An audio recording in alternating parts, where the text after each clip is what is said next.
The Lord be with you. And with your spirit. A reading from the Holy Gospel according to Mark.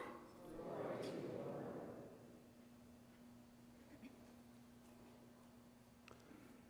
Lord. A man with leprosy came to Jesus and kneeling down begged him and said, "If you wish, you can make me clean."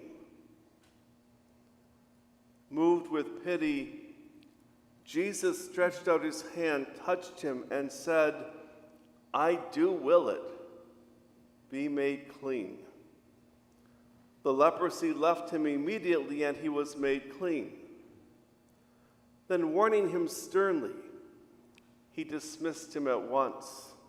He said to him, "See that you tell no one anything, but go show yourself to the priest and offer for your cleansing what Moses prescribed. That will be proof for them." The man went away and began to publicize the whole matter. He spread the report abroad, so that it was impossible for Jesus to enter a town openly. He remained outside in deserted places, and people kept coming to him from everywhere. The Gospel of the Lord. Praise to you, Lord Jesus Christ.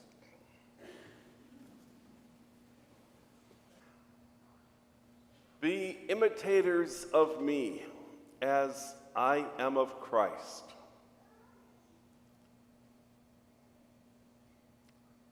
When was the last time you said that to someone? Have you ever said that to anyone? Bueller? Anyone? Or would you feel kind of funny saying that? I think most of us grew up very much aware of the hypocrisy in the phrase, "Do as I say, not as I do." And so we're a bit hesitant to say something like, be imitator of me as I am of Christ.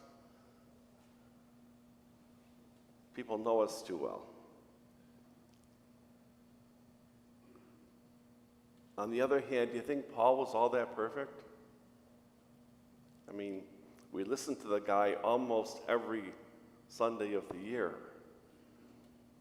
And it's pretty obvious that at times, Paul's rather arrogant.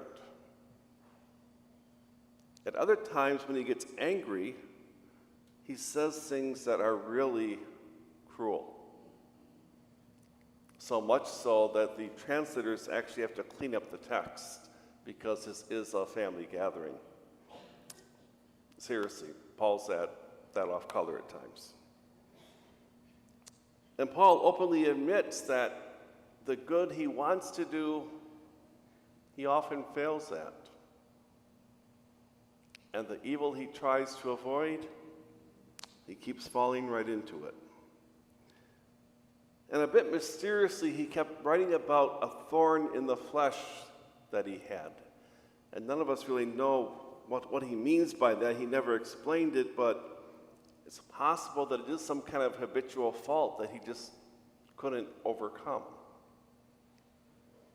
And yet, with all of that, Paul will say to us, "Be imitators of me, as I am of Christ." Paul places that challenge before us.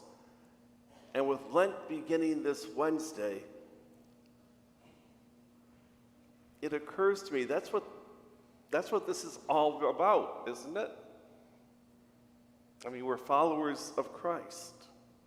It's funny how we kind of forget that sometimes. We get caught up in following the rules. Is this allowed? Is that allowed? Is that a good business practice? Will this benefit me and my family? Does this fit my political views? What's the latest thinking on such and such? Be imitators of me as I am of Christ. Christ is our reference. Christ is our guide. Christ is our model.